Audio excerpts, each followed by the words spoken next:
De nous choisir. Merci surtout pour votre fidélité sans cesse renouvelée à cette émission Club de la Presse. Nous sommes au jeudi 27 juin 2024. Il sonne 11h sur votre radio. Vous comprenez sans doute que c'est l'heure de l'émission Club de la Presse. Nous sommes aujourd'hui jeudi et c'est le 4e numéro pour le compte de cette semaine. Pour la coordination de l'émission de ce jour, Michel Kokou Vitok Betomega est à la mise en onde. Géraud Dakuta assure la mise en ligne. Je suis Pascal Lossou au micro. Nos salutations fraternelles à vous tous qui nous suivez partout au Togo grâce à nos radios partenaires, Radio Lumière à Neho, Radio La Paix à Takpame, Sky FM à Badou, Central FM à Sokodé, Radio Daoul à Bassa, Sama FM à Niamtougou et puis Radio Coctoisie à Dapaon. Vous avez également ce privilège de nous suivre partout dans le monde grâce à nos différentes plateformes digitales et aussi nos radios partenaires en ligne, notamment Ibn Radio et Radio Les Bénès. Club de la Presse, vous le savez très bien, c'est le décryptage, le débat et l'analyse de l'actualité d'ici et d'ailleurs. Et c'est avec nos confrères journalistes en studio, avec moi et aussi des invités, bien sûr. Confrères journalistes, Ambroise Kondo, bonjour. Oui, Pascal, bonjour. Bonjour Michel et autres. Bonjour les auditrices et auditeurs de Radio Canal FM. Salut tous ceux qui sont dans la diaspora, que ce soit aux États-Unis, en Suisse, en Belgique, au Danemark et tout. Je voudrais juste... attirer l'attention de nos amis usagers de la route d'être extrêmement prudents et interpeller le ministère de la Sécurité de trouver un chronogramme pour le passage des gros porteurs sur la voie. Parce qu'il y a un accident la dernière fois, un accident bizarre. Et comment ça, un accident bizarre? Oui, bizarre parce que le gros porteur a klaxonné. Le klaxon, c'est le klaxon qui a tué la dame. Une dame qui est devant elle, une belle dame qui est devant elle avec la moto, la petite moto Raoudjoula. Et le klaxon a fait paniquer la dame. La dame a dû tomber et le véhicule a marché dessus. C'est à Onyomé, sur la route de Ségué. Tout le monde a vu. Et le Titan a occupé la voie pendant pratiquement 24 heures avant d'être enlevé. C'est le lieu de sensibiliser, d'interpeller le ministère de la Sécurité et la police de jouer son rôle. Parce que il y a de ces klaxonner, c'est bien, c'est pour avertir. Mais il y en a, la plupart exagèrent dans le klaxon. C'est pas comme en Europe où au Burkina, on vous prend, on vous amende. La dernière fois à Akato, c'est le klaxon qui a fait tomber un maçon du 3e niveau de l'étage. Il est mort sur le coup. Les gros porteurs ont un débit de décibels de klaxon très élevé. Tout à fait. Au point que même à 100 mètres, vous allez suivre. Si vous êtes cardiaque, vous n'allez pas survivre. C'est ce qui a fait tuer la dame. Tout le monde, bon, je dis belle dame, c'est péjoratif, mais tout le monde a reconnu que c'est une dame qui allait tranquillement. Et je ne sais pas pourquoi lui, il veut tout faire pour aller là où il est, alors qu'il y a une personne devant. Il a klaxonné, la madame a paniqué, tombé, il a marché dessus. Mais il est important de faire comprendre quand même que on ne klaxonne pas partout. Et il y a même d'ailleurs des lieux, des endroits où il y a un degré de klaxon. Justement, il y a un degré aussi de klaxon. Et le klaxon même tue le sexe de celui qui est le conducteur. Et ceux qui sont aux alentours dans ce véhicule. Et moi je dis, j'interpelle le ministère de la Sécurité de ne pas autoriser n'importe quelle personne, des jeunes de 18 à 22 ans de conduire, même à 25 ans, de conduire ces genres de véhicules. C'est pas que ceux qui sont plus âgés sont disculpés. Mais il doit y avoir quand même une réglementation stricte. Mais pour ceux-là qui doivent conduire ces véhicules-là. Ces véhicules, justement, quand on voit des gens âgés qui conduisent alors ces véhicules, on comprend qu'il y a souvent un discernement et aussi une sagesse par laquelle, même d'ailleurs, ou par lesquelles alors ils conduisent souvent. Même si on reconnaît que c'est pas tout. Justement, même si on reconnaît. Et il faut que la loi sévisse en ce sens-là. C'est pourquoi il y a un décret du ministère des Transports et de la Sécurité routière. Ce décret-là qui, aujourd'hui, amène le ministère à mettre en œuvre. Il faut qu'il mette en œuvre ce décret. Parce que les accidents, mon frère, surtout les heures de circulation des camions de transport de sable, à 6 heures où les enfants quittent pour aller à l'école, il faut au moins qu'on donne 5 ans de prison à ceux-là qui seront reconnus coupables d'un accident aggravé, mais un accident délibéré. Je suis sérieux. Je suis sérieux. Surtout sur la voie de Ségué qui est très étroite là. heureusement ou malheureusement que ce n'est pas seulement sur cette voie où il y a les accidents. Le grand contournement, les gens en parlent tous les jours. Les gens en parlent tous les jours. Et les accidents sont légion. Et les motocyclistes et les taximens sont les premiers pourvoyeurs d'accidents. Si vous permettez le terme. Parce que pour le taximan, lui, on dit qu'on peut rien lui reprocher, mais il court à vivre à lui, même s'il voit quelqu'un devant, lui fonce seulement pour aller à Tigame et revenir. Maintenant, pour les motos, tout à l'heure, même moi, je venais, et ils faufilent comme ils veulent, quoi. Ils faufilent devant les gens. Rare, ils n'ont pas de place fixe alors. Ils n'ont pas de place fixe, alors que leur place fixe, c'est la droite. La priorité à droite. Mais quand il faufile devant les véhicules, quels que les véhicules, la moto n'est pas comme un véhicule ou une voiture. Le volant de véhicule ne balance pas comme la moto. Quand le véhicule, tu peux même conduire sans tenir le volant, ça peut aller. Mais ce n'est pas comme la moto. Mais ils se permettent de ne pas... Le ministre Jacques l'avait dit une fois, qu'ils ne sont pas dans leur axe. Ils faufilent dans les véhicules et ils créent énormément d'accidents. Pour les taximens, c'est quand ils s'arrêtent et des fois ils ouvrent leurs portières. Et ils font... Souvent, ils sont à vive allure. Donc, sincèrement, que le ministère qui fait déjà un travail... dans ce sens, mais que le ministère des Transports mette en œuvre le décret là. C'est très important. Et merci beaucoup. Et parquer certains de ces usagers-là dans les voies périphériques, pas sur la chaussée. Merci beaucoup Ambroise pour cette interpellation. Michel, bonjour. Bonjour Pascal, bonjour Canal FM. Vous avez écouté Ambroise avec intérêt et j'ai vu quand Ambroise présentait même d'ailleurs les faits par rapport à cet accident, j'ai vu votre visage et votre compassion également. J'ai lu cette compassion alors dans votre visage, ce qui veut dire tout simplement que la route continue alors de tuer. Oui, c'est un être humain de moins, ce qui n'est pas normal. Et dans quelles conditions? Vous voyez, quand Ambroise parle de klaxon, je pense que c'est un problème sérieux. C'est un problème sérieux parce que, franchement, les klaxons, si nous sommes ici en Afrique, si on était en Europe, on ne klaxonne que dans les zones rurales. On ne klaxonne qu'aux animaux pour que les animaux cèdent le passage. Mais quand vous voyez ce qui se passe, les taximans, nos frères, comme il y a des dames aussi, nos frères et sœurs taximens, ce qui se passe, c'est vraiment horrible. Les klaxons. Je disais un jour ici que les chauffeurs au Togo, surtout les taximans, ils ignorent même le passage piéton.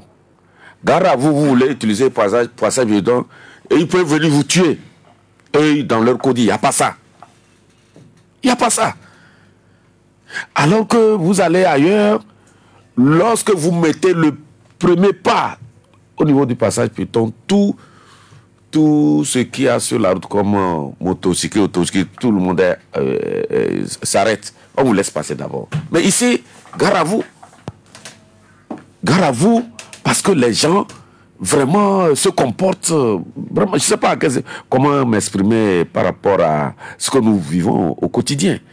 Et les gens, vraiment, la pollution sonore, vraiment, les gens exagèrent. Il faut que le ministère pense à cela. C'est ça, c'est faisable.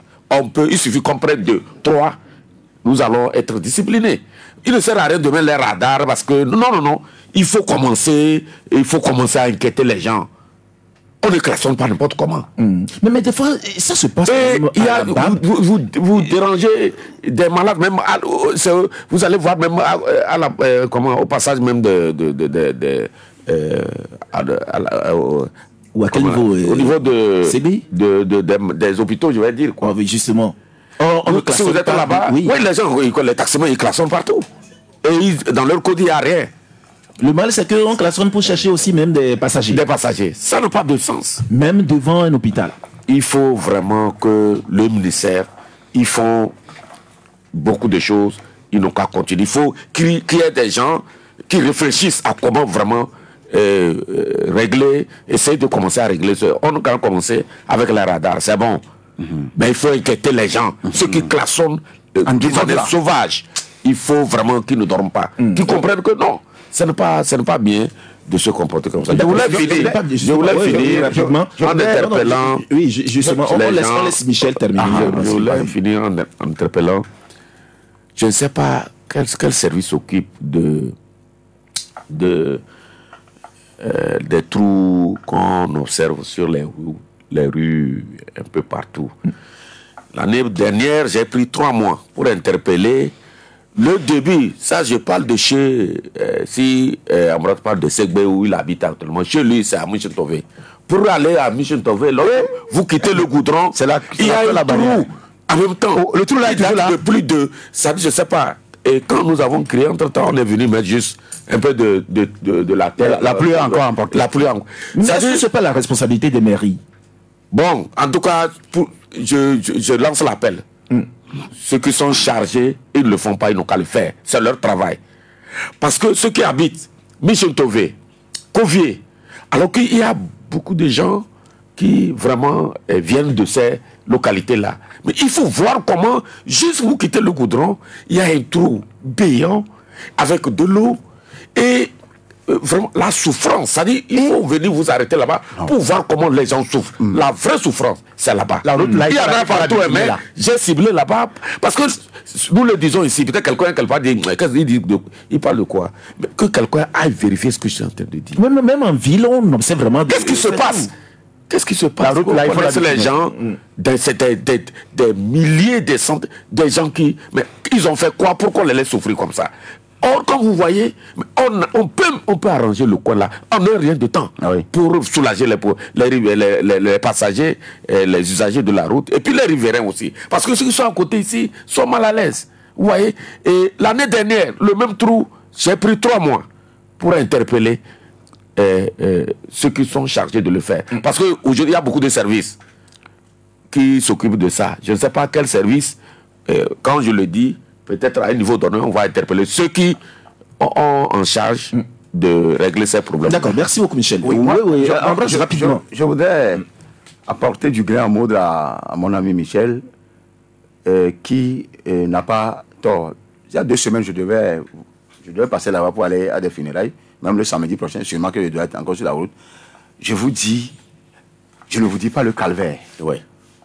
Je ne vous dis pas le calvaire à partir de Legbasito jusqu'à Michentové. Le grand trou là, béant. À part le grand trou dont il parle là. Ça fait 2 ans qu'il parle de ce grand trou. Parce qu'il n'en a pas plus, il n'en a plus parlé parce qu'ils ont arrangé un peu. Maintenant, avec les 2 grands trous là, c'est encore parti. Et tu vas aller mollo avant d'arriver. Si tu quittes 8 h, tu dois atteindre peut-être 11 h. Tu comprends en même temps que les nids d'autruche qui sont là-bas, tu ne peux plus de poules. Tu dois rouler à 20, 30 à l'heure. Nos histoires de 50, 40 à l'heure, c'est fini. Mais la route là est là depuis des temps immémoriaux. Pourquoi ils ne vont pas faire cet effort-là de la bitumer? Il y a plein de gens là-bas. La route là longe jusqu'à vers la V. Ça part de Legbasito, Michentové, Covier, jusqu'à la V, même Evely. Pourquoi ils ne le font pas? Je sais que j'ai appris que c'est un truc qui est en projet. Mais vivement, notre souhait, c'est que ça soit fait. C'est vrai que nous autres, on passe des fois par Zanguera. Il y a d'autres parcelles. Et la route qui mène de Zanguera à Michentové aussi, c'est une route, c'est une grande route qu'on peut aussi faire. Et qui traverse le contournement. À part ça, les véhicules des Bomaf, qui sont au niveau de Atilamonou et de... Atilamonou et... Adidapé ou bien? Oui, ils ont des noms là-bas. Apédokoué? Apédokoué, le quartier même c'est Apédokoué. Mais Apédokoué Corée là, il y a leur base là-bas. Nous prions nos amis chauffeurs de MOF de faire extrêmement attention. Parce que c'est les vies humaines qui sont en jeu. Des fois, ils prennent la route comme leur propriété, leur champ de cacao.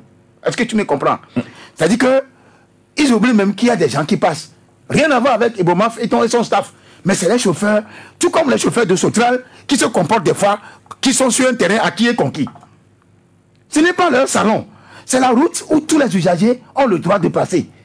Donc, d'abord, Ebomaf a déjà fermé, ils ont fermé leur entrée, l'entrée de leur base. Maintenant, quand ils rentrent même sur la route où tout le monde doit passer là, c'est priorité. Ils dépassent même le véhicule de Fang à Singbe. Pour te dire que ils n'ont qu'à faire, que leurs patrons nous entendent, ils n'ont qu'à faire attention. Et vraiment faire un bon travail dans ce pays, mais il ne faut pas que ces gens-là, certains indélicats, arrivent à noyer tout ce qu'ils font de bien. Mais des fois, même, il y a certains numéros même qui sont sur ces véhicules. Hein. Quand il y a un chauffeur qui conduit mal, il semble qu'on peut faire... Oui, là, il faut que les usagers puissent faire attention et avoir un regard sérieux sur ces numéros-là pour appeler qui de droit. Parce que c'est important. Des fois, je ne sais pas si c'est la fin ou je ne sais pas si ils veulent aller vite. Je ne sais pas si sur les voitures, même des BOMAF, il y en a, mais je vois certains véhicules quand même. Moi, le constat que j'ai fait, c'est le véhicule de citerne et le véhicule de transport de sable là. Tout à fait. Qui souvent, franchement, en plus des véhicules de Sotral. La dernière fois, un véhicule de Sotral a failli rentrer dans le consens.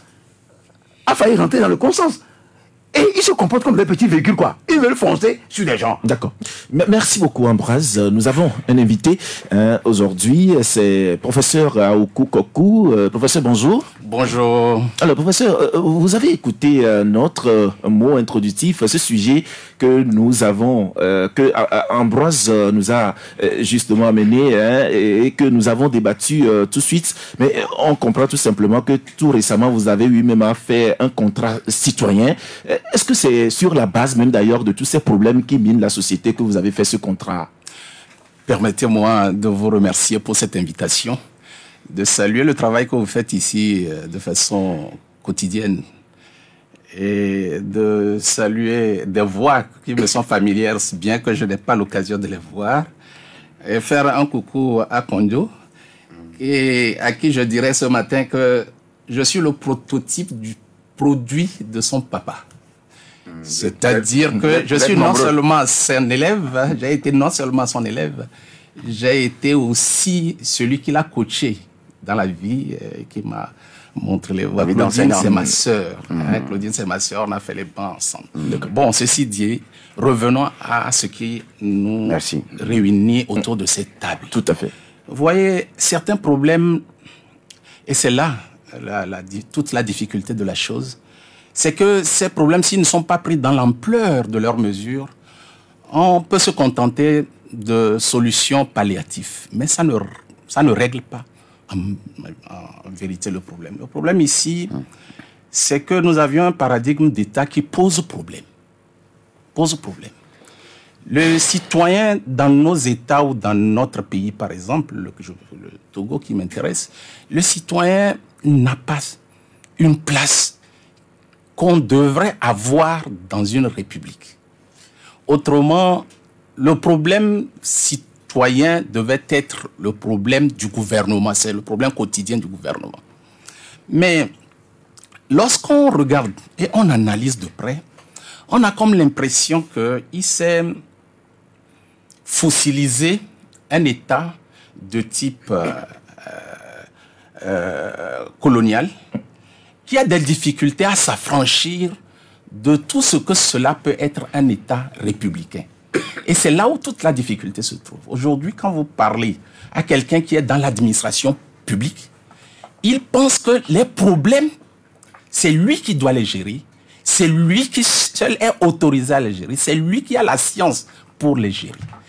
Et tous ceux qui peuvent apporter des idées, tous ceux qui peuvent dire des choses, ne sont pas aussi importants que ça.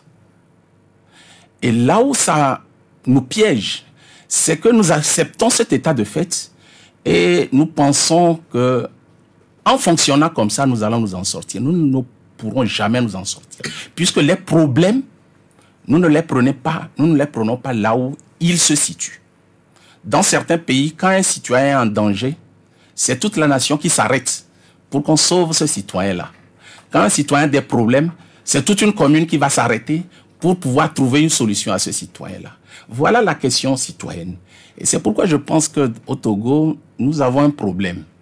Nous, les universitaires, comme je le dis, nous avons cette capacité-là d'observer, d'analyser, de voir réellement d'où vient le problème et où se trouvent éventuellement les pistes de solution. Et nous sommes arrivés à ce constat qu'il y a comme un projet d'immeuble que nous avions ensemble entrepris de construire, qui est le Togo. Mais malheureusement, nous avons raté un palier. Et c'est quoi ce palier? C'est le palier citoyen. C'est ça que nous avons raté. C'est-à-dire que si nous arrivons à faire du citoyen l'alpha et l'oméga de la question sociale, de la question politique, de toutes les questions, en ce moment-là, ce que nous aurons comme richesse, c'est quoi? C'est le génie que le citoyen a, ou que la société, qu'on appelle la société civile, on peut l'appeler comme on veut, hein, que la société a, qui peut aider à sortir de certains schémas. Vous parlez, par exemple, de la circulation de certains véhicules. Au Bénin, dans le temps, il y a des tronçons que les camions d'un certain gabarit ne peuvent pas emprunter. On ne les empêche pas de l'emprunter. Il suffit tout simplement de mettre un cadrage au bord de la route. Ils savent qu'ils ne peuvent pas emprunter ce type de tronçon. Et il y a des solutions, elles ne sont pas nouvelles. Elles sont même connues de beaucoup, mais dans tout ce que vous dites, vous avez déjà esquissé même des débuts de solutions. Mais le tout, c'est qu'on tienne compte de ce que vous vous dites et qu'on ne considère pas qu'un citoyen qui est membre de l'administration publique et qui est à un poste donné devienne celui qui va régler le problème. Il ne peut pas régler le problème. Je dis toujours ceci, l'État est un régulateur. L'État a pour rôle de veiller à ce que l'action du citoyen se réalise. Or, dans nos pays, au Togo par exemple, le citoyen pense que l'État doit agir, mais l'État, c'est combien de personnes? À peine 100 000.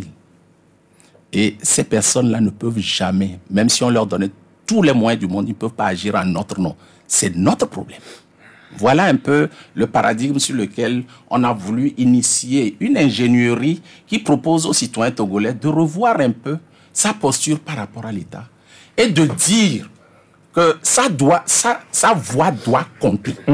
Mais concrètement, comment le travail se fera? Parce que, alors, oui, nous avons déjà, vous l'avez si bien dit, nous avons déjà une observation, un constat bien établi que le citoyen n'est pas, en quelque sorte, au centre même d'ailleurs de notre vie sociale, politique, enfin, de tout genre. Mais finalement, comment faire pour que le citoyen rentre au centre alors de tout? Alors, c'est là où il faut rompre avec ce que nous avons l'habitude de voir ou de faire.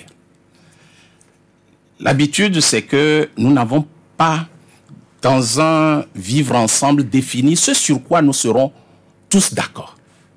Je prends un exemple simple. La question de la vie humaine. Qu'est-ce que les citoyens togolais pensent de la vie humaine? Est-ce qu'on peut s'en prendre à la vie d'une personne pour son opinion? Si nous sommes d'accord là-dessus, alors on rentre dans cette gouvernance-là. Mais si nous ne sommes pas d'accord, nous devons tout faire pour que le citoyen dise que, ah, attention, si vous touchez à la vie d'un Togolais pour des problèmes d'opinion, nous ne sommes pas d'accord et nous sommes unanimes pour dire que nous ne sommes pas d'accord. Et chaque fois que la question revient, on ne voit pas de différence entre nous. C'est cette capacité-là à s'entendre sur l'essentiel, pas tout, je dirais bien, sur l'essentiel qui peut amener à agir ensemble et à avoir une voix qui pèse. Et ça ne se fait pas dans des groupes qui le proposent à d'autres groupes, ce n'est pas ça. C'est toute une construction collective qui accepte que dans la différence, on s'entende sur l'essentiel. Et c'est ce palier-là qui manque. Oui, mais professeur, ça doit émaner de qui? Parce qu'aujourd'hui, c'est vrai, sur des questions basiques, on voit même d'ailleurs tellement de divergences. Alors, même au niveau même des professeurs d'université, et sur des questions basiques, on est là et on se dit non, ça doit être par ici, ou bien nous avons cette manière de voir la chose. Alors, nous avons constaté que globalement, sur cet essentiel-là, les Togolais sont d'accord. Ils sont tous d'accord. Sauf que, selon que ce soit moi ou l'autre, je ne suis pas prêt à m'associer pour défendre cet intérêt-là. C'est ça la difficulté de la chose. C'est-à-dire que nous priorisons les postures, c'est-à-dire qui dit la chose, qui propose la chose, au détriment de ce qu'on doit faire de cette chose-là. Je dis, si nous arrivons dans un début de confiance où ce n'est pas l'individu qui porte l'idée qui est le plus important, mais la pertinence de l'idée elle-même, et que l'idée soit suffisante pour m'engager aussi à faire ma part, en ce moment-là, on aura un autre type de citoyen. Un autre type de citoyen. Il y a des pays où j'avoue que l'État n'a pas besoin d'aller. L'État peut donner les moyens, peut accompagner. Le trou dont il est question, dans certains pays, c'est les citoyens eux-mêmes qui décident, dans leur particularité, dans la zone où ils sont, de dire, bon, ben écoutez, en attendant que l'État arrive, nous commençons par faire quelque chose. Et s'ils sont d'accord là-dessus, à partir de ce moment, l'État ne vient qu'en appoint. Mais le tout, c'est qu'il y a une légitimité de cet État-là. Parce que quand l'État veut parler à des citoyens, il faut que les citoyens se reconnaissent dans cet État. Mais si l'État ne lui donne pas les moyens de se reconnaître en lui, quand il parle, le citoyen ne répond pas. C'est ça la Parce que la légitimité n'y est pas. Tout à fait, la légitimité n'est pas. Et donc, il faut que nous fassions un effort pour que nous, disons, nous rentrons dans une ingénierie de co-construction. Je ne connais pas très bien celui qui est en face de moi. Je sais qu'il est différent de moi, mais est-ce que nous avions quelque chose de commun? Peut-être même qu'il découvrira que je suis plus proche de lui que de Ponjo dont je parle, que je connais. Personne ne peut le savoir. Alors pourquoi ne pas partir sur cette base essentielle pour que nous-mêmes nous fassions déjà un travail de prise en charge de nos problèmes, de nos préoccupations. C'est pourquoi nous avons voulu que ce contrat social ne soit pas le fait d'un groupe qui vient proposer quelque chose pour les Togolais. Non. Nous proposons des pistes qui peuvent être élargies comme on veut. Et quelles sont ces pistes? Ces pistes, je vais juste les rappeler. C'est d'abord la question de l'apaisement social. Qu'est-ce que nous faisons pour que au Togo, dorénavant, un individu, disons un citoyen quelconque, ne puisse pas être obligé de prendre la route de l'exil parce qu'il n'est pas d'accord avec l'autre, parce qu'il n'est pas d'accord avec l'État? Qu'est-ce que nous faisons pour que ce citoyen ne se retrouve pas en prison? Parce que ces cas dont je parle, ce n'est pas seulement ceux qui te mettent aujourd'hui en exil. Ce n'est pas seulement ceux qui te mettent en prison. C'est que demain, c'est les mêmes qui vont c'est ceux qui t'ont envoyé en exil ou en prison qui vont se retrouver en... Par le fait de la nature même, non pas de la gouvernance, mais du type d'État que nous aurons fondé. C'est-à-dire que nous aurons soutenu. C'est ça. En fait, celui qui est aujourd'hui acteur de ces dérives peut devenir victime de ces dérives. Tout à fait. Alors, à partir de ce moment, le confort, c'est quoi? C'est qu'on s'entende pour que ça ne se fasse pas ainsi. Parce que demain, tu peux te retrouver à la place de l'autre. Mais qui prendrait aujourd'hui la manette? Qui dira que, mais oui, désormais, nous allons mettre cette base-là? Justement, c'est le citoyen, ce n'est pas l'État. C'est le citoyen. Ah bon? Parce que j'estime que si le citoyen est suffisamment honnête, suffisamment franc pour aborder certains problèmes, s'il a conscience de ce qu'il dit, de la vérité de ce qu'il dit et de la pertinence de ce qu'il dit, il a les moyens d'agir. Il a beaucoup de moyens. La formation, la conscientisation, la mobilisation. Je vais te donner un exemple. Mais là aussi, il faut l'adhésion de tous. Pourquoi vous voulez que ce soit l'adhésion de tous? Ça peut être l'adhésion tout simplement de ce que le professeur Gouaké appelle le seuil à partir duquel tout bascule. C'est-à-dire que vous êtes une majorité qui croyait en une chose et individuellement, vous ne pouvez pas les défendre. Individuellement, vous ne pouvez pas. En groupe partisan ou parcellaire, vous ne pouvez pas les défendre. Mais une fois que chacun fait l'effort d'aller vers l'autre, en lui disant, moi aussi je ne suis pas d'accord avec toi, il va se dégager une majorité dont le seuil peut faire basculer les choses. Et c'est pourquoi nous disons que c'est quand les sociétés atteignent ce seuil-là qu'ils se mettent en marche pour réclamer leurs droits. Mais s'ils ne le font pas ainsi, ils n'ont pas la possibilité de peser sur l'échiquier. C'est ça un peu la difficulté de la chose. Et donc, ce que nous, en tant qu'universitaires, nous proposons, c'est une ingénierie, c'est-à-dire une certaine façon de faire pour que, ensemble, nous puissions s'entendre sur l'apaisement du climat social, la séparation des pouvoirs. Aujourd'hui, nous parlons de séparation de pouvoirs, mais quand nous parlons des institutions qui les incarnent, nous parlons d'institutions républicaines. C'est bien républicaine, ce n'est pas des institutions présidentielles. Tout se joue à ce niveau-là. Une institution républicaine, c'est une institution dans laquelle la République se reconnaît. C'est des membres d'une institution qui ont été choisis par la République. Parce qu'on est conscient que le chef de l'État, là où il est lui-même une source d'insécurité pour lui-même. Parce que si on ne lui met pas les balises, tout de suite, il peut partir dans tous les sens dans son action. À partir de ce moment, on sépare les pouvoirs que le citoyen qui est incarné dans ces institutions-là le protège contre lui-même. Et c'est en cela que la sécurité du chef de l'État par les citoyens est plus importante que sa sécurité personnelle. Si aujourd'hui nous ne voulons pas que quelqu'un touche à notre président parce que c'est nous qui l'avons élu, nous nous reconnaissons en lui, nous lui avons donné mandat pour être celui qu'il est, il a la légitimité. À partir de ce moment, on peut tout faire, on ne peut pas l'atteindre. Est-ce que vous comprenez? Oui.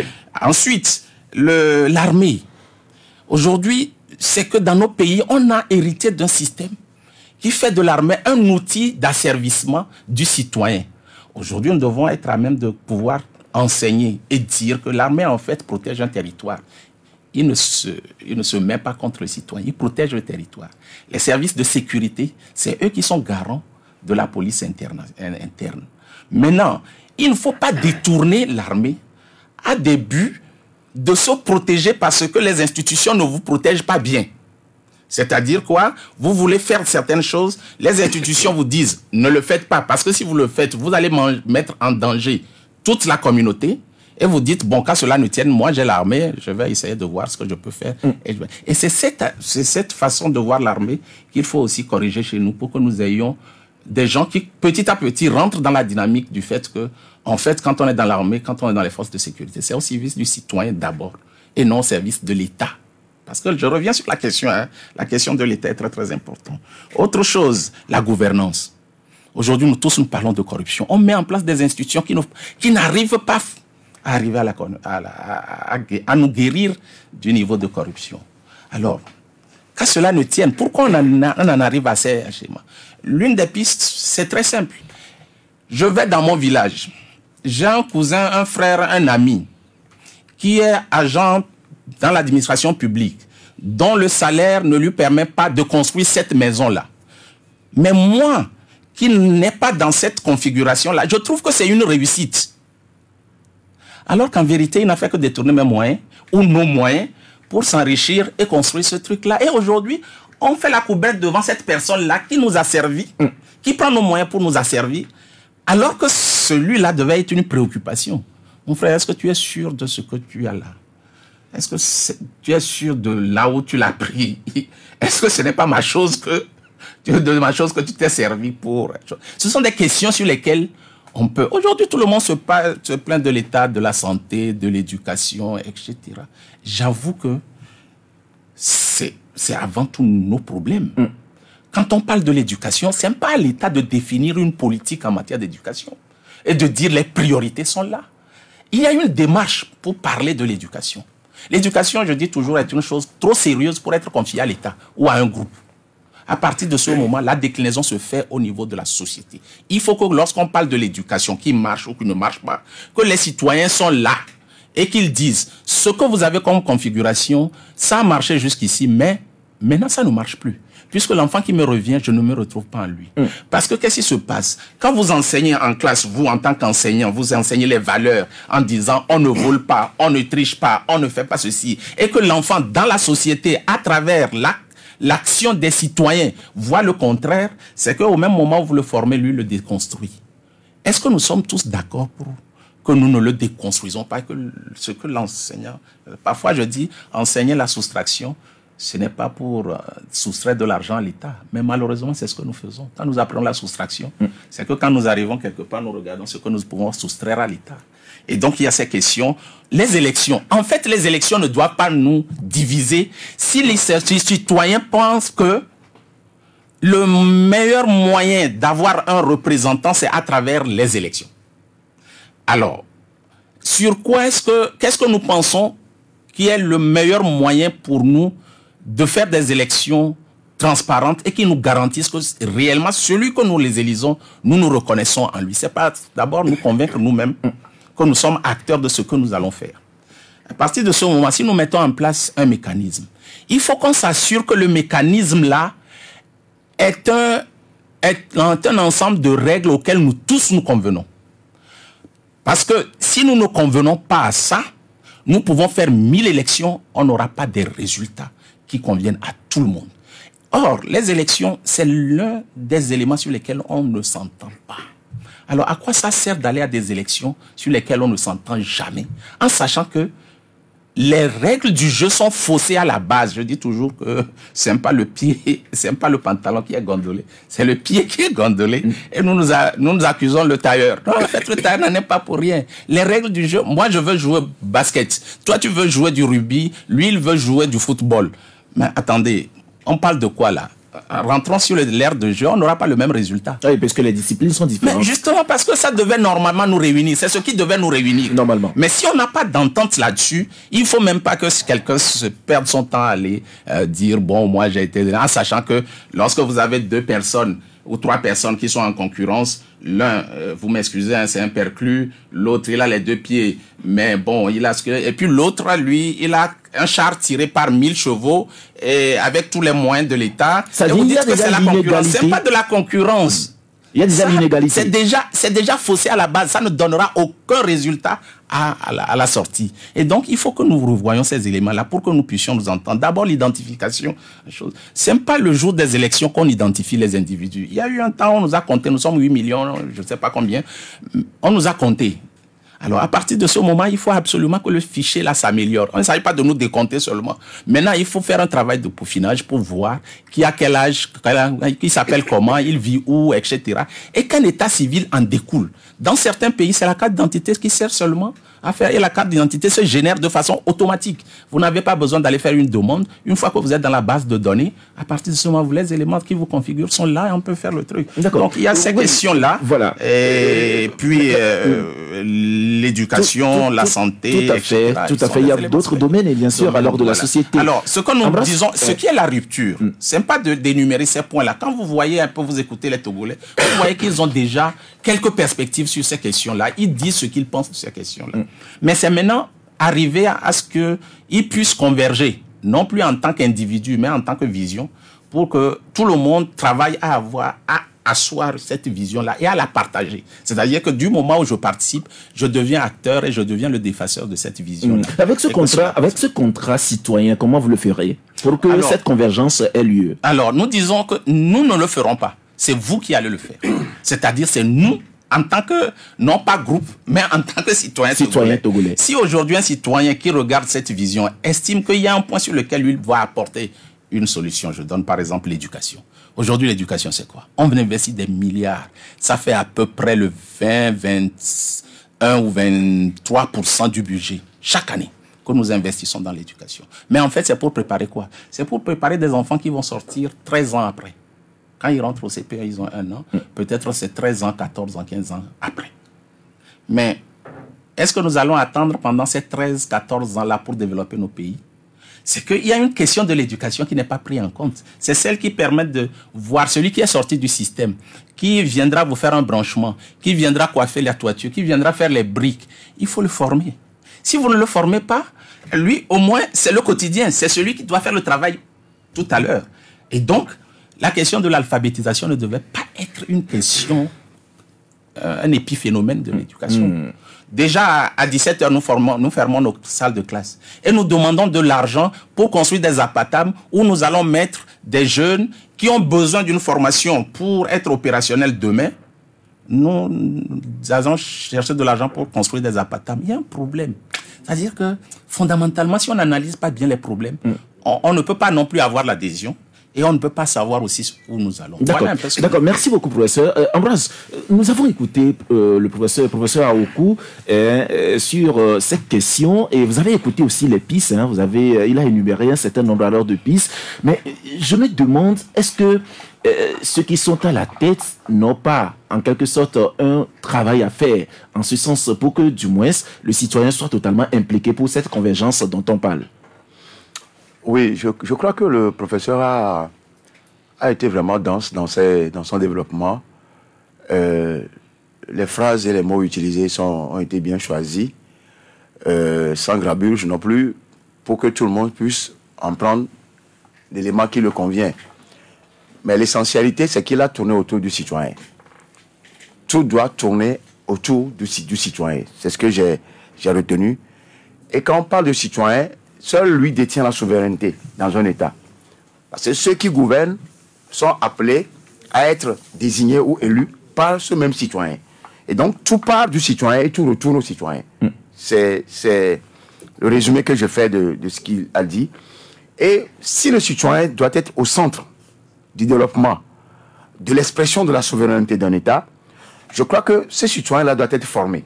Il l'a aussi dit. Et si ce citoyen doit être formé, doit être conscient de la formation qu'il fait et refléter le résultat que l'on a sur la gouvernance de l'État.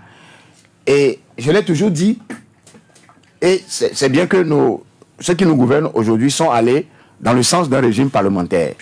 Même si nous, dans notre cœur, on se retrouve toujours dans la 4e République. Parce que je l'ai développé ici, quand on prend le régime parlementaire, ça revient toujours aux citoyens. Parce que le régime parlementaire, c'est l'expression de la volonté populaire. On renvoie le pouvoir au peuple. Et quand le pouvoir est renvoyé au peuple, le peuple détient l'entièreté et tout le pouvoir dans sa main. C'est lui maintenant qui offre le pan du pouvoir à ceux qui sont au gouvernail, à ceux qui sont à la gouvernance. Et donc, ils ne peuvent rien faire sans faire un recours à ce citoyen.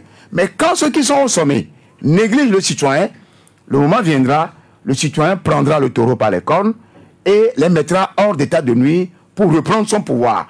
Puisque Montesquieu l'a dit, le pouvoir appartient aux citoyens. Et là, quand on nous dit que la souveraineté appartient au peuple, ça a tout son sens. Aujourd'hui, qu'est-ce qu'il faut faire? Il a parlé de l'éducation à la base. J'ai parlé ici, j'ai dit la dernière fois de la morale, que nous, en notre temps, dans les années 70, 80, on a eu arrivé le matin en classe, on écrit la morale au tableau. Et cette morale, c'est des valeurs que nos enseignants, qui nous frappaient en ce temps-là, il en sait quelque chose, qui nous malmenaient en ce temps-là. Et quand tu vois ton enseignant, tu risques même de ne pas aller à l'école. Donc, Michel en a vécu, c'est sûrement, c'est cette morale-là qu'il faut nous ramener. Et la morale, le citoyen et la politique, il doit y avoir forcément, quand on parle de citoyen, ça renvoie à la politique. Tous les domaines renvoient à la politique. Parce que, en fait, les questions politiques, c'est les questions citoyennes. Quand on parle de la faim, ça renvoie à la politique. Quand on parle de la gouvernance d'une route qu'on a mal construite, ça revient toujours aux citoyens. Parce que après tu construis pour l'usager, et l'usager, c'est le citoyen. Donc, moi, j'ai été vraiment éberlué et positivement touché par tout son développement, qui ne doit choquer personne.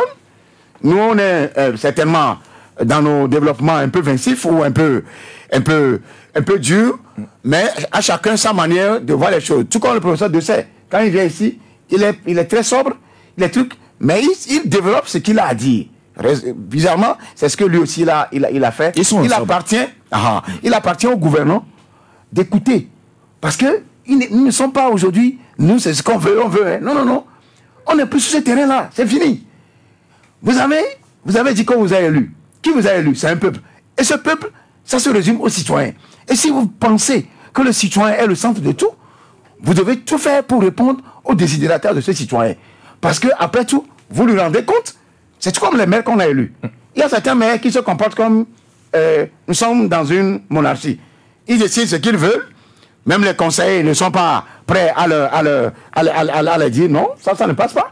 Et le coin du citoyen ou la case du citoyen, dans certaines mairies, ce n'est pas respecté. Ça doit commencer par là. Ça doit commencer par la case du citoyen, la voix du citoyen, l'intérêt du citoyen. Ce que le citoyen veut, ça doit commencer par là pour que ça réagisse sur toute la République. D'accord. Michel, finalement, c'est le citoyen qui doit être au centre de tout. Ah oui. Je ne pense pas ceux qui gouvernent, les gouvernants de par le monde, je ne pense pas qu'il y a certains gouvernants qui, dans leur gouvernance, ignorent les citoyens. De toutes les façons, si les gouvernants ignorent les citoyens, ça va les rattraper un jour ou l'autre. Parce que, rappelez-vous, on parle de contrôle citoyen de l'action publique. Ça veut dire que c'est les citoyens qui ont ce pouvoir-là de dire que vous avez posé tel acte et tel acte à ce niveau. Je suis d'accord ou je ne suis pas d'accord par rapport à ce que vous avez posé comme acte.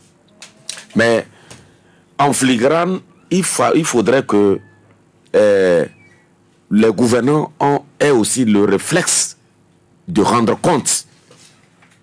Rendre compte à qui? Aux citoyens. C'est pour vous dire que, dans tous les cas, le citoyen est au centre de tout. Et on ne peut pas s'en passer du citoyen. Quelqu'un le disait, si vous décidez sans nous, c'est que vous êtes contre nous. C'est pour dire que quoi? Les individus, les citoyens, lorsque vous ne prenez pas compte ou vous ne tenez pas compte de leurs aspirations profondes, vous pouvez beau avoir de belles initiatives, mais vous pouvez rater la cible, vous pouvez rater ce que vous voulez faire. Et ne soyez pas surpris que vous ayez des réactions contraires à ce que vous, en tout cas, vous aurez voulu espérer. C'est pourquoi, et ce que le professeur dit, je ne le connais pas, je ne connais même pas le mouvement de l'association, mais l'idée n'est pas mauvaise, c'est une bonne idée. Dans tous les cas, c'est que ce soit ici comme ailleurs, tout doit partir des citoyens et tu dois revenir aux citoyens. C'est en le faisant que nous pouvons gagner une paix durable.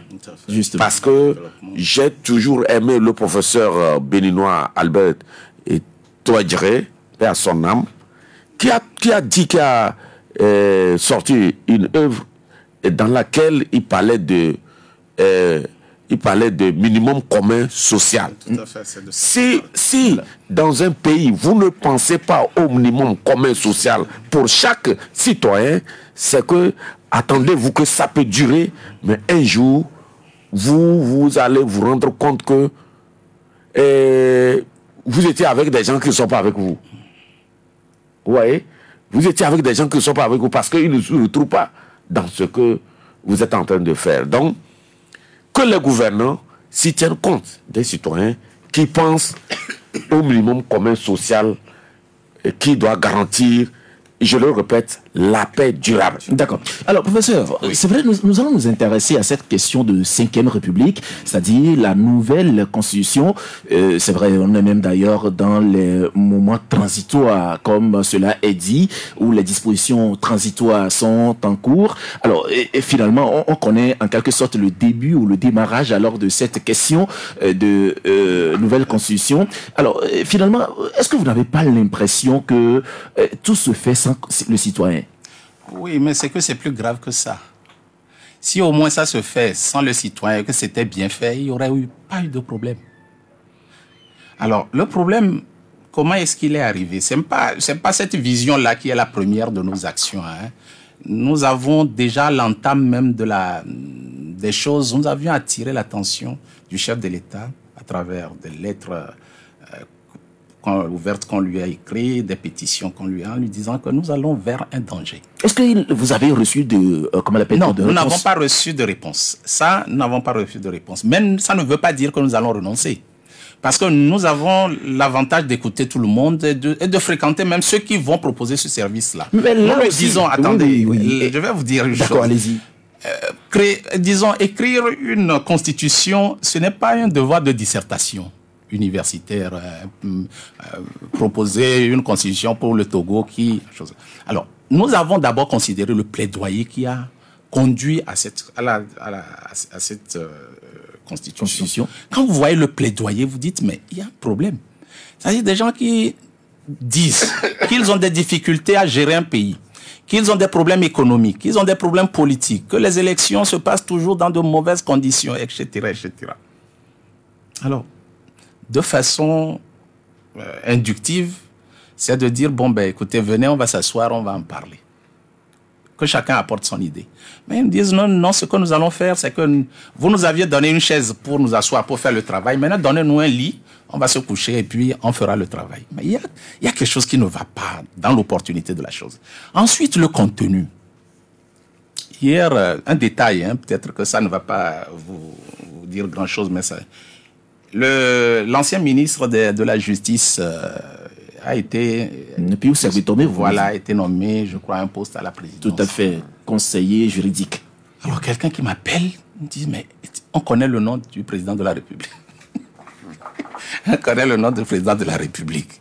Je dis que donc c'est Puce. Je dis, mais tu as bien lu ce qu'on a dit à propos de Puce. Il a appelé à une fonction la président de la République. Il n'est pas président de la République. Non, c'est vous dire quoi? Dans le texte, on sait que la concentration du pouvoir se trouve à un niveau donné. Et tout le monde fait le lien entre le chef de l'État actuel et cette concentration du pouvoir.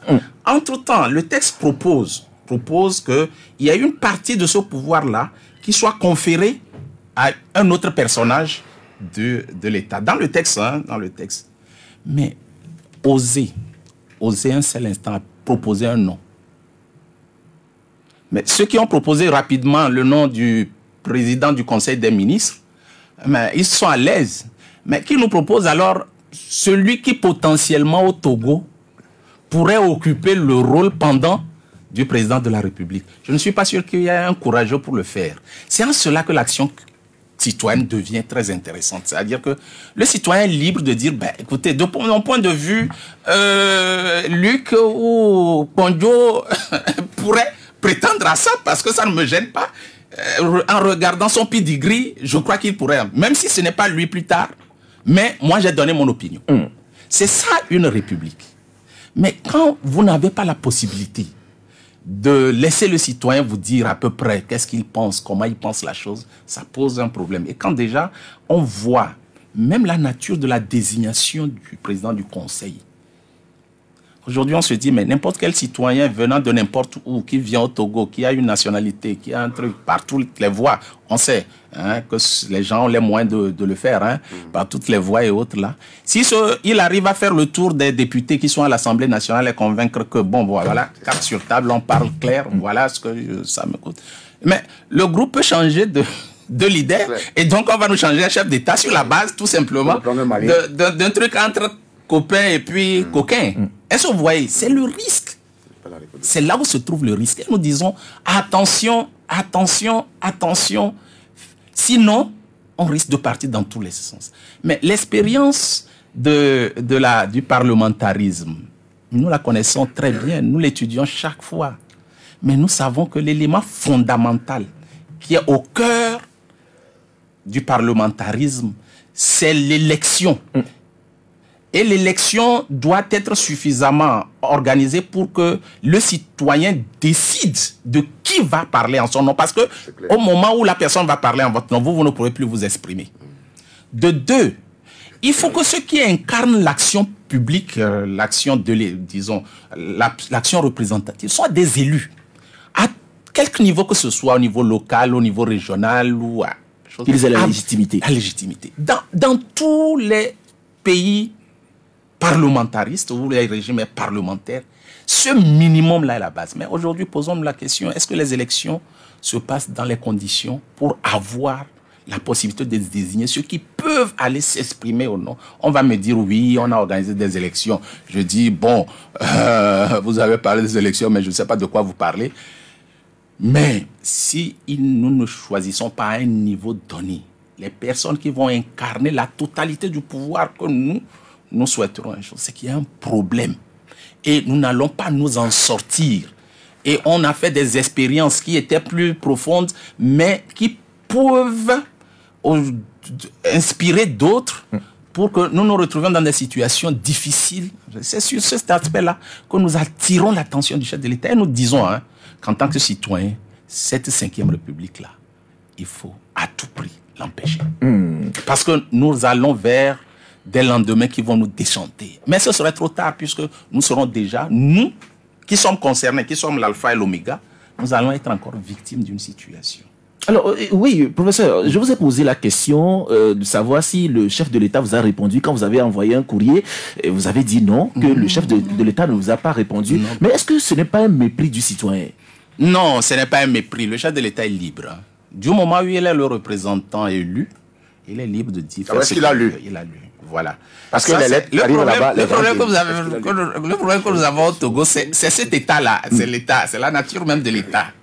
l'État, en vérité, quand vous rentrez à l'intérieur, vous voyez que vraiment, c'est un truc bizarre, ubuesque, que vous ne comprenez pas. Normalement, quand on vote le budget de l'État, les lignes sont bien fixées en disant tel ministère a pour rôle tant, avec mission ceci, etc., résultat tant, temps du temps, montant affecté et autres. Mais quand vous voyez comment est-ce que l'action est pour avoir ce résultat, mais c'est celui qui a la manœuvre, qui doit vraiment le faire, qui se plaint. Alors que, mais l'État, le chef de l'État, qui est l'incarnation au niveau du sommet de l'État, lui a donné tous les pouvoirs pour le faire. On lui a conféré mais pourquoi il se plaint alors de ne pas pouvoir le faire? Alors, il y a un problème à ce niveau pour identifier qui est derrière l'État. D'accord. Est-ce que vous voyez? Oui, je vois. Donc, ça pose des problèmes. Et des fois, nous avons l'avantage de recevoir beaucoup de collègues qui ont été en responsabilité au niveau gouvernemental. Quand ils viennent et ils sont déçus, en désarroi, et qu'ils vous disent « Ah, on ne pouvait rien. » Je dis « Mais pourquoi tu as été ?» Tu savais que tu ne pouvais rien. Pourquoi tu as été? Alors, nous sommes les citoyens qui sommes plus ou moins responsables de nos propres turpitudes. Parce que si vous allez, que vous dites que, bon, ben écoutez, cette année, vous m'avez affecté ça, je n'ai pas pu atteindre mes exigences, je m'excuse, président de la République, je suis en capacité de ne pas le faire, vous pouvez choisir quelqu'un à ma place. Je crois que le chef de l'État va avoir alors une posture raisonnable pour pouvoir voir un peu qu'est-ce qui se passe. Des fois, des gens vous disent, j'ai vu le chef de l'État, ça vient du haut, mais on ne sait pas quel haut. C'est ça la vérité. Et quand d'autres personnes à l'extérieur savent que vous fonctionnez de cette manière-là, ils rentrent dans le système et ils le détournent à leur profit. Vous voyez un peu ce que je veux dire. Au plan économique, au plan des choses, on vient vous prêter des expertises, vous ne comprenez rien, alors que vous avez des gens qui peuvent facilement vous proposer des solutions en interne. Puisque le terrain est déjà fertile pour ça. Alors, professeur, il y a Michel qui a une question pour vous. Il a bien parlé de la citoyenneté, parce que la citoyenneté, c'est notre devoir, nous tous. Nous aspirons à être de bons citoyens demain. Et nous voulons que l'État forme de bons citoyens pour demain. Mais il a ouvert une brèche en parlant de la nouvelle constitution. Il disait que on doit empêcher en tout cas la mise en œuvre de cette constitution. Vous savez pourquoi? La raison est simple. Je n'ai pas encore, je n'ai pas compris, d'autant plus que nous ne sommes qu'au début, nous avons 12 mois, nous l'avons même écrit aujourd'hui, 12 mois, pour mettre progressivement les institutions en place. Les institutions liées donc à cette nouvelle constitution. Et nous n'avons pas encore le pied dedans, mais eux ils voient déjà les dangers. C'est là où je n'ai pas compris d'où vient le danger. Et puis de deux, vous avez dit ici que si aujourd'hui il faut dire de choisir un président de la République pour incarner, parce que la nouvelle constitution a créé un poste de président de la République, on ne serait pas en mesure de le choisir. Je n'ai pas compris pourquoi on ne serait pas en mesure de choisir un président de la République. D'accord, professeur. De suggérer. De suggérer, de proposer. De proposer, comme on a proposé pour le président du Conseil des ministres, rapidement un nom. Et on n'a pas encore de nom pour le président de la République. Ça y est, qui circule. Là-bas, c'est le chef du parti qui a gagné les élections. Là-bas, on sait que c'est automatique. Et on sait comment un chef de parti est généralement désigné. Vous avez vu toutes les querelles qu'il y a autour des chefs de parti. Moi, je suis le chef de parti aujourd'hui. L'autre dit que c'est l'autre qui est chef de parti demain. Et on voit déjà tous dans tout. On va nous enfermer. Mais le premier aspect est très, très intéressant. On nous évoque le fait que dans des pays où on n'a pas mis en place un truc, l'État peut fonctionner pendant des années. C'est parce que les institutions sont stables que l'État fonctionne normalement, même si on n'a pas choisi à certains niveaux des responsables. On n'a pas étoffé certaines responsabilités. Mais ce que nous disons est tellement fondamental que je ne vois pas pourquoi les gens ne voient pas cela. Montrez-moi un seul pays qui navigue entre deux constitutions. Un seul. Juste pour mon école. C'est-à-dire pour que votre gouverne, quoi. Ma gouverne. C'est-à-dire, montrez-moi un seul pays où dans le pays, quand on arrive, il y a deux constitutions et on navigue à vue entre les deux constitutions. Parce que c'est le socle sur lequel tout est construit. À partir de ce moment, nous disons non. Si vous n'êtes pas encore prêt pour aller en aventure, ne cassez pas le truc que vous avez. Est-ce que vous comprenez? Et donc, nous sommes en rupture parce que nous pensons qu'il ne faut pas nous donner, il ne faut pas créer de l'instabilité là où ça n'existe pas. Et puis, nous avons un truc sur lequel on a plus ou moins tenu des engagements. Il faut que chacun les assure pour se garantir le droit d'être ensemble. C'est ça. C'est tout ce qui nous amène à nous dire, non, attendez, vous ne pouvez pas vous asseoir, disons, faire deux fondations sur 2 chantiers différents et dire que vous voulez construire une seule maison. Mais non, vous ne pouvez pas, vous choisissez. D'accord. C'est ça le problème. Parce que ceux qui nous disent qu'il y a possibilité de préparer à chose, comment on l'appelle là, étape par étape, le truc, je dis, mais attendez, un État ne peut pas se permettre de prendre le risque comment on l'appelle là, de créer pour lui seul son propre séisme. C'est-à-dire qu'il va le détruire parce qu'il ne se connaîtra pas l'amplitude du séisme. Tout à fait. C'est ça le risque. Voilà. Moi, je n'ai pas une question, mais le professeur Okoa a soulevé un volet qui m'a fait peur. C'est le fait que n'importe quel Kidam devienne patron de la République togolaise demain. Un Tchadien ou un Malien peut devenir patron de la République togolaise. Puisqu'il n'y a pas un encadrement juridique clair. Parce que déjà, le président du Conseil est désigné sans débat à l'Assemblée. Est-ce que tu te souviens de ça? Justement. Et donc, quand la personne est désignée sans débat, donc nous ne sommes pas dans une démocratie. Alors que le régime parlementaire, par essence même, c'est l'expression de la démocratie. Il doit être élu avant d'être désigné. Voilà. Il doit être élu avant d'être désigné. Et comme on nous dit que le président là, automatiquement, c'est celui qui est le président du parti majoritaire qui est désigné.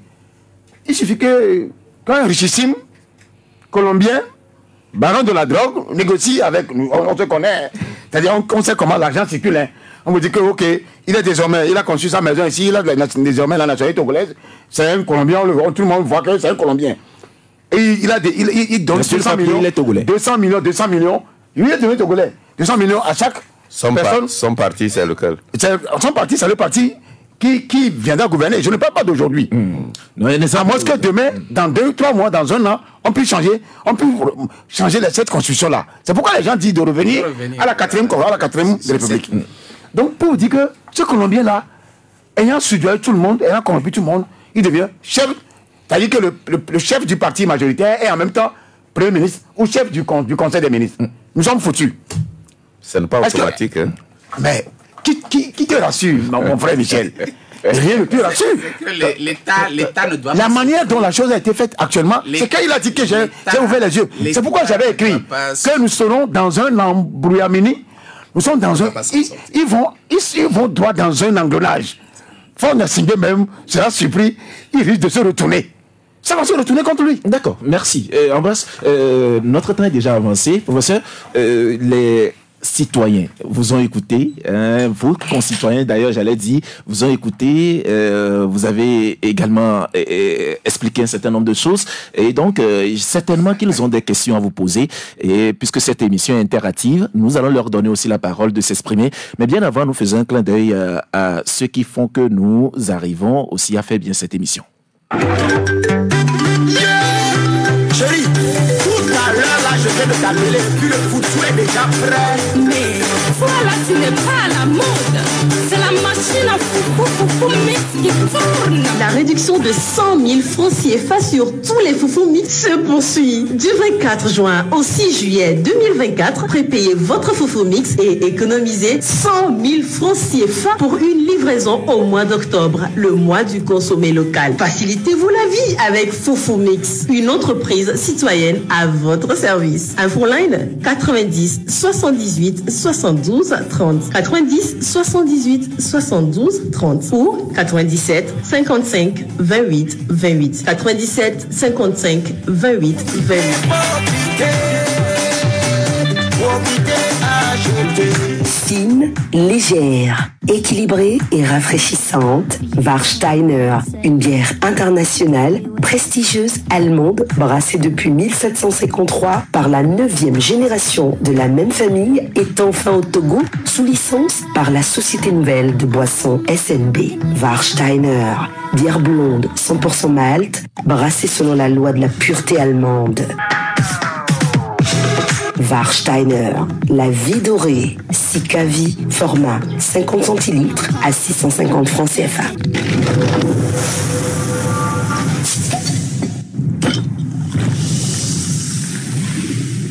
Warsteiner, la vie dorée. Une entreprise qui souhaite se développer a besoin d'accéder à des informations, d'analyser un marché, identifier ses prospects, ses partenaires, ses concurrents et bien entendu les contacter sans difficulté. Go Africa Online recense, classe, enrichit et surtout tient à jour des millions d'informations sur le monde des affaires en Afrique au profit des utilisateurs, tant dans leurs besoins personnels que professionnels. Notre plateforme est la première source d'informations sur le monde des affaires en Afrique. Vous voulez accélérer vos opportunités d'affaires sur le continent? Une seule référence, www.goafricaonline.com.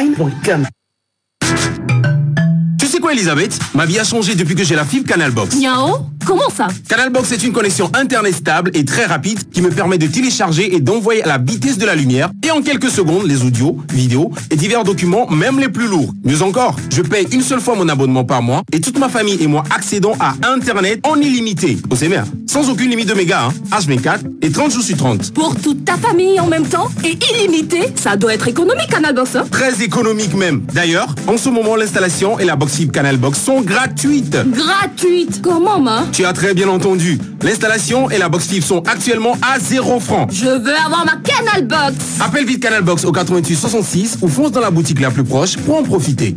Canal Box. Vive l'internet illimité.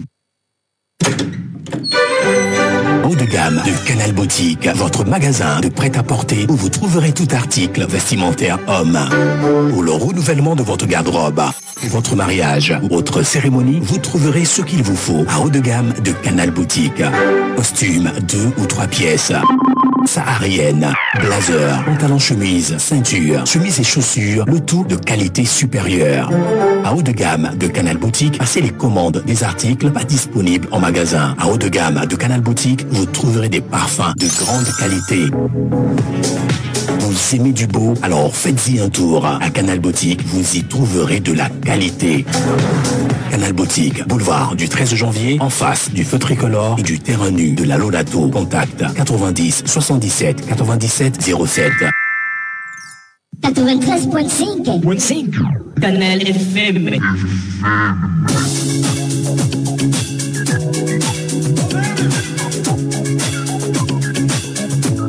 Nous sommes de retour dans cette émission Club de la Presse et nous sommes avec professeur Aoku Kokou, professeur à l'université de Lomé et bien sûr il est également dans le mouvement Contrat citoyen et donc nous avons discuté d'un certain nombre de sujets ici, vous nous avez suivis.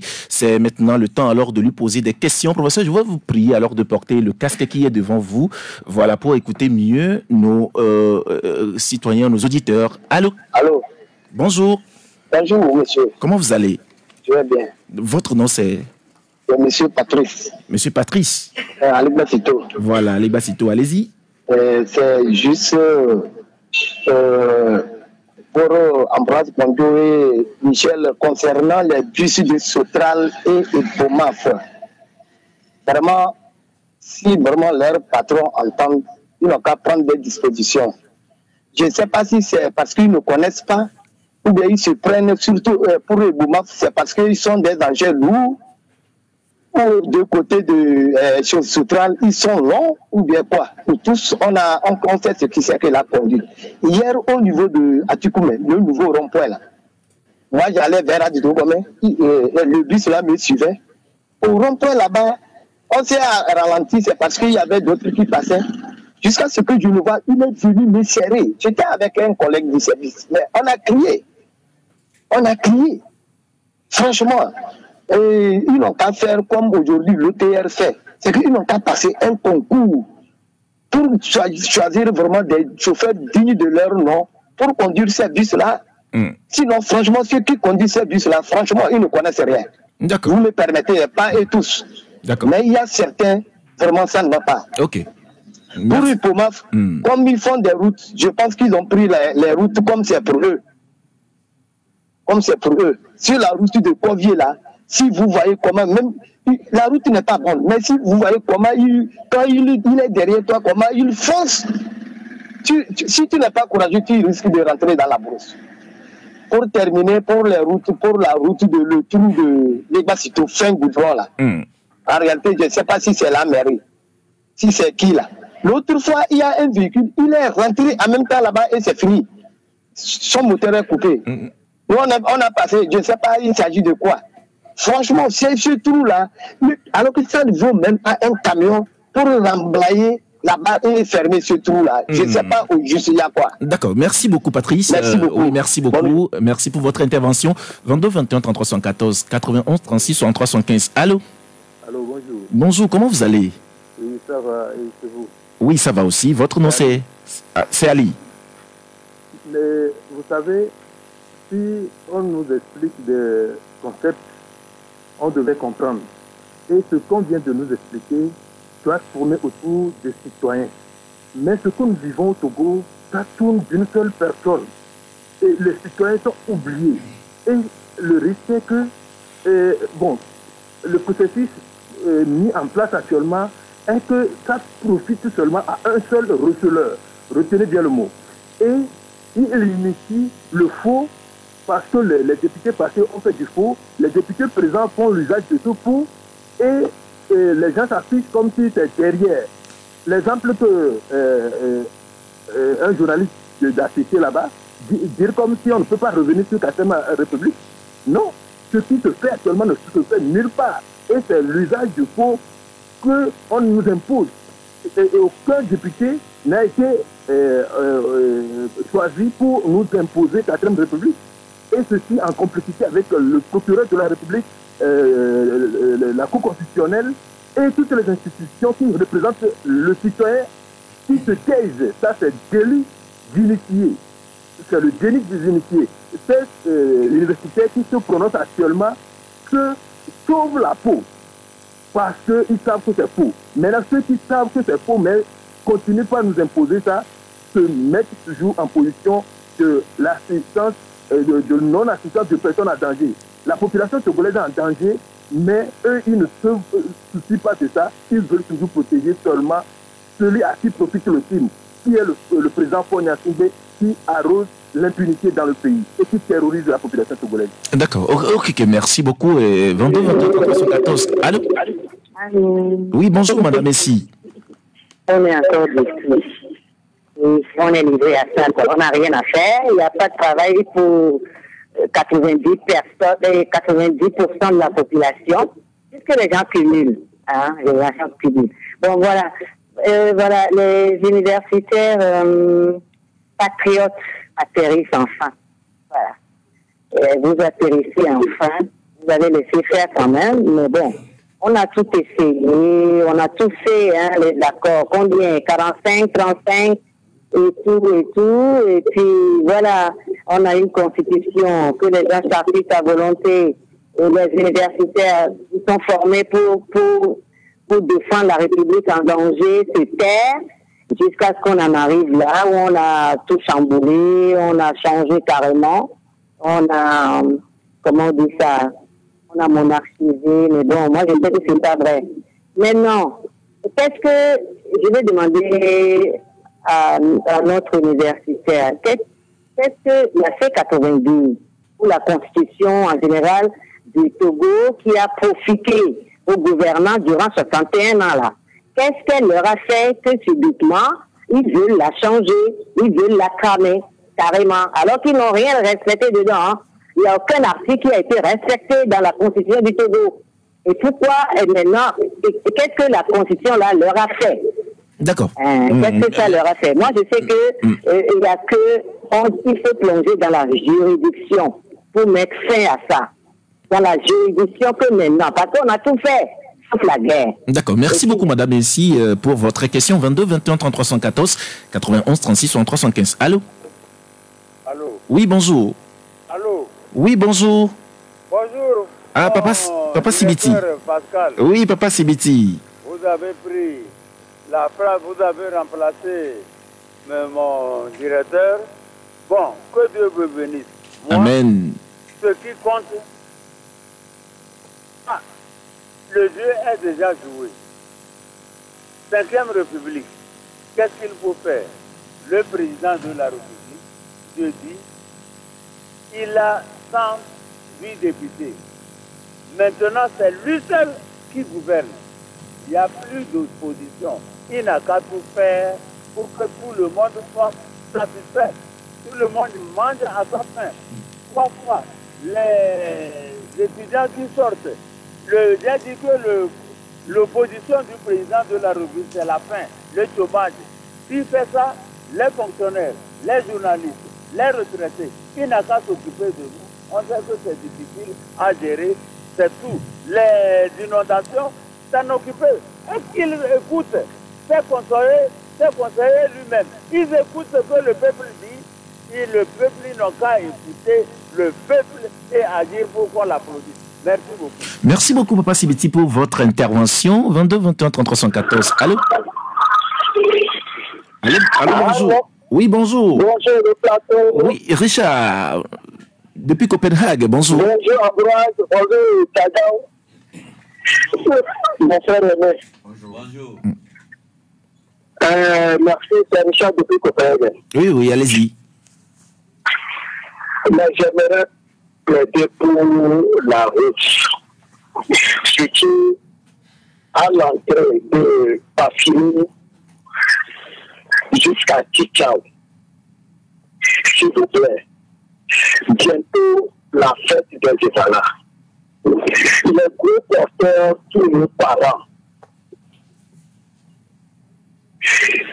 Je demande aux décideurs, faites quelque chose. Dans toutes les grandes villes au Togo actuellement, on a décidé les routes. Le gros porteur, chaque jour que Dieu fait, sortir d'un parent. S'il vous plaît, c'est une grande ville.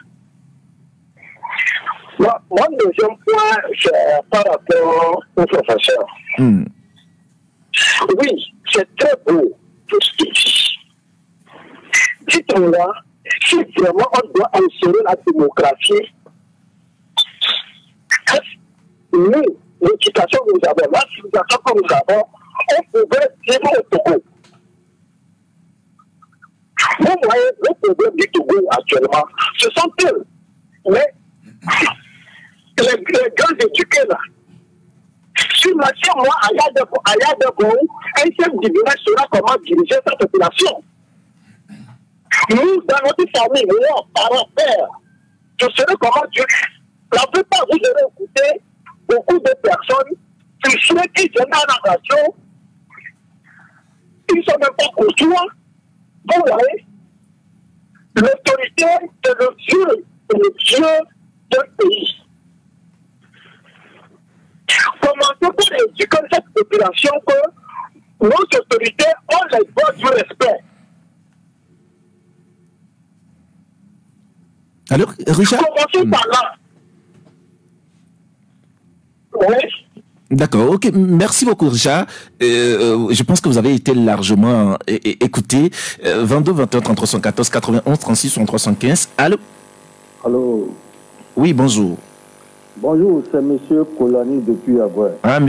Kolani depuis Agoué. M. Kolani, allez-y. Oui, je salue le plateau, je salue notre invité universitaire. Je les ai suivis, lui et l'autre professeur sur Radio Avouleté. J'ai suivi ce matin sur Nana FM son collègue et je viens de le suivre ici. Heureusement qu'ils ont pris nos préoccupations. Quand je dis nous qui avons demandé l'abstention aux Togolais de ne pas aller voter, la libération des prisonniers politiques, une amnistie et puis une assise. Mais je les supplie, parce que quand on parle de l'universitaire, ce n'est pas des gens plus intelligents. On a vu des universitaires qui ont embourbé le peuple togolais avec la maladie de Covid. Nous avons vu des universitaires qui sont sortis pour soutenir une constitution qu'on ne comprend pas. Donc quand on appelle universitaire, surtout en Afrique, c'est les valets locaux, c'est les colons. C'est eux qui piétinent même le peuple. C'est pourquoi, des fois, l'armée est obligée de prendre ses responsabilités. Donc, ceci dit, dans leur développement, je préfère, c'est au niveau de l'assise que tout ce qu'ils développent, là, on le mettra. Sinon, quand la manière dont ils développent, pour les esprits faibles, qui penseront qu'ils sont des opposants contre le pouvoir. Non. Aujourd'hui, l'heure de la lumière, ce n'est plus question de l'opposition ou du pouvoir, c'est question du Togo. C'est l'intérêt général. Vous avez dit ça, vos journalistes sur le plateau ont dit quelque chose qui est très intéressant. Le citoyen. Si c'est le citoyen, cela veut dire forêt citoyen. Toute population est citoyen. Maintenant, nous avons des problèmes. Donc cette assise, c'est une négociation. Ceux qui nous dirigent pensent qu'ils sont mieux. Ceux qui s'opposent pensent qu'ils sont meilleurs. Mais aujourd'hui, on a compris leurs limites. Mais le peuple se cherche. Mais en tant qu'universitaire, des gens intelligents, je pense qu'ils se démarquent à ne pas développer tout ce qu'ils développent là. Non. Le Togo a besoin d'une assise. C'est au niveau de l'assise qu'on mettra tout ce qu'ils sont en train de développer. Sinon, on aura encore des divisions. La preuve est qu'au niveau des sociétés civiles, ils sont divisés. Les partis politiques entre eux opposants divisés. Et maintenant, l'université est divisée. Or, le peuple a besoin d'une unicité. Je m'arrête ici. D'accord. Et que la providence va pour ce pays. Merci beaucoup, Monsieur Kolani, pour votre intervention. Je pense que nous allons recevoir notre dernier auditeur pour le compte de cette émission. Après Monsieur Kolani, c'est notre auditeur 22 21 33 114 91 36 63 75. Allô? Oui, comment vous allez? Oui, ça va, Basile. Comment vous allez? D'accord. Salut, monsieur le professeur Aokou. Merci. Bon, moi, je lui dis qu'il ne faut pas qu'il se témoigne pour quelques journalistes en studio. Parce que quand quelqu'un ne dort pas, mais il dit qu'il dort, on ne peut pas le réveiller.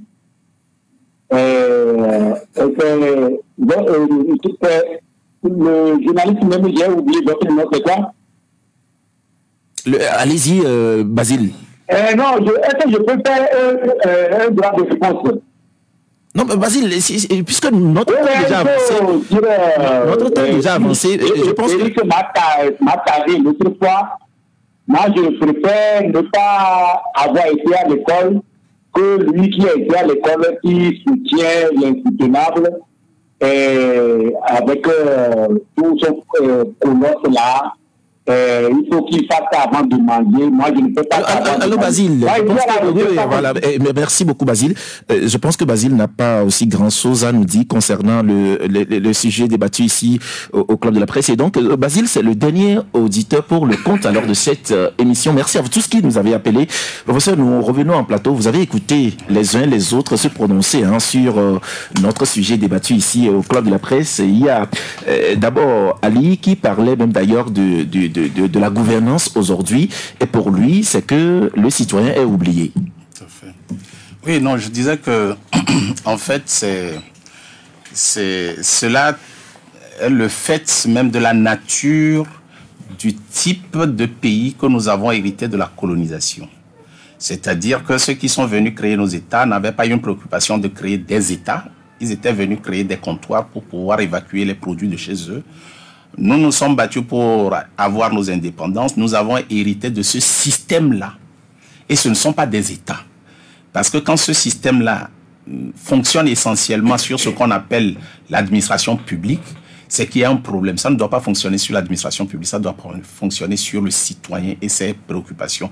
Dans les États d'où ils sont venus pour nous coloniser, c'est le citoyen d'abord qui est à la base et c'est lui qui est à la chose. L'intervention de M. Kolani m'a beaucoup aimé. Vous avez aimé? J'ai aimé. Parce que le vrai problème, c'est que quand vous êtes parfois, vous regardez, vous dites, mais voilà, des gens qui s'entendent sur tout, mais qui se plaignent de tout. C'est ce que nous avons constaté. Donc, si on prend les problèmes que nous avons ressassés ici, vous allez voir que nous avons des solutions, nous avons plein de solutions là-dessus. Et ce n'est pas nous en tant qu'universitaires, mais en tant que citoyens. Bon, maintenant, qu'est-ce qu'on va faire? C'est qu'on peut construire un contrat citoyen sur cette base-là, en se disant, si nous sommes tous d'accord sur ces éléments-là, décidons de ce que nous allons faire. ayons un plan d'action. Disons ce que nous allons faire pour que ça arrive. À partir de ce moment, nous qui avons émis l'idée, nous ne sommes pas un groupe formalisé sous forme d'association, sous forme de groupe d'intérêt, etc. Non, nous avons juste émis fait des suggestions en disant, entendons-nous sur le minimum, construisons-le ensemble, disons ce que nous allons faire pour y arriver. À partir de ce moment, moi je suis sûr que, comme il le dit, nous arriverons à ces états-là. Parce que nous ne pouvons pas décider de vivre ensemble sans faire des États qui nous rassemblent et qui nous permettent de nous prononcer sur notre avenir commun. Parce qu'on peut retarder l'échéance, mais il faut à un moment donné qu'on arrive à ça. Et je crois que M. Kolani propose quand même une assise. Hein. Voilà, c'est ce que je dis. C'est-à-dire que je dis que le but ultime, c'est que nous puissions un jour nous entendre pour dire mais quel type de société nous voulons avoir et comment est-ce que nous voulons que le citoyen joue son rôle, pleinement son rôle dans ce truc et comment nous allons le faire ensemble pour que nous arrivons à ça. Donc ça, c'est ce qu'on appelle un contrat. Et pour faire un contrat, on ne le fait pas et on le dépose sur la place publique en disant venez signer. Non, un contrat, c'est un consensus. Dans les pays qui fonctionnent bien, c'est qu'on a une base consensuelle sur lequel personne ne tergiverse. Aujourd'hui, on se plaint en France que la droite va prendre le pouvoir, que la gauche va perdre le pouvoir, que le centre ne va pas faire ceci. Tous ces débats-là, je vous dis que c'est du pipeau. Le vrai problème, c'est que la France sait ce qu'elle veut. Elle sait ce qu'elle veut dans le monde. Elle ira de l'avance, quel que soit celui qui va la diriger. Et c'est ça le consensus. C'est ça le consensus. On sait où se trouvent nos intérêts, on sait comment on va y arriver et on sait comment s'y prendre. Le problème chez nous, c'est que nous ne nous asseyons pas pour en discuter, pour voir comment nous allons faire pour qu'un minimum d'entente devienne pour nous le socle sur lequel nous voulons fonctionner. D'accord. Il y a madame ici qui posait la question, je ne sais pas si vous êtes habilité à répondre à cette question, qu'est-ce que le pouvoir en place reproche concrètement à la Constitution alors de la 4e République? Je n'ai aucune idée. Je n'ai pas aucune idée. Parce que moi, ce que je retiens, c'est que la 4e République avait déjà permis de prendre des engagements. Et à partir de ce moment, disons-nous que ces engagements, une fois que vous vous engagez, respecter cet engagement, ça relève de la culture et de l'éducation. Voilà. D'accord. Voilà, nous sommes à la fin de cette émission. Michel? Non, Pascal, tu sais, tu invites des gens responsables qui quittent, qui font des kilomètres, des dizaines de kilomètres pour venir animer l'émission avec toi. Et il va falloir que vous preniez des dispositions. Parce qu'il y a des auditeurs qui ont appelé dans la courtoisie, ils sont exprimés, mais il ne faut pas que permettre des aliénés, des malades. Le dernier auditeur, par exemple, c'est un malade qui s'est trompé de chemin. Non, il s'est trompé de chemin. Il faut éviter que ces gens-là vraiment viennent gâter votre émission. C'est un conseil. Hein. D'accord, merci beaucoup, Michel. Oui, Abbas, on est à la fin. Pour moi, je voudrais tout simplement exhorter ceux qui nous gouvernent que nous sommes dans une république. Le minimum qu'ils puissent faire pour que le citoyen soit à l'aise, c'est d'écouter ce citoyen-là. Il faut l'écouter. Qu'est-ce que le citoyen veut? On ne gouverne pas pour soi-même, mais on gouverne parce que certains nous ont portés pour nous gouverner. D'accord. Et si on ne peut pas écouter, donc on n'est plus gouvernant. Okay. Il faut laisser les choses. Merci beaucoup, Ambroise. 10 secondes, professeur, pour clôturer cette émission. On remercie les collègues qui ont animé avec vos collègues qui ont animé avec nous l'émission et dire qu'il y a de l'espérance. Nous ne devons pas désespérer puisque cette constitution est venue montrer que quelles que soient les fuites de responsabilité auxquelles nous faisons face, on est rattrapé toujours par l'histoire. D'accord. Merci beaucoup, professeur Aoukou Kokou du mouvement Contrat Citoyen. Merci d'être passé dans cette émission. Ça fait toujours plaisir de vous avoir dans cette émission. Ambroise, merci. Michel, merci.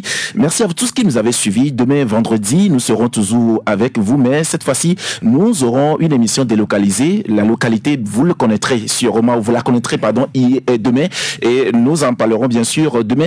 Alors merci à Michel Tobega qui a assuré la mise en onde. Merci à Gérald Akoutia qui a assuré la mise en ligne.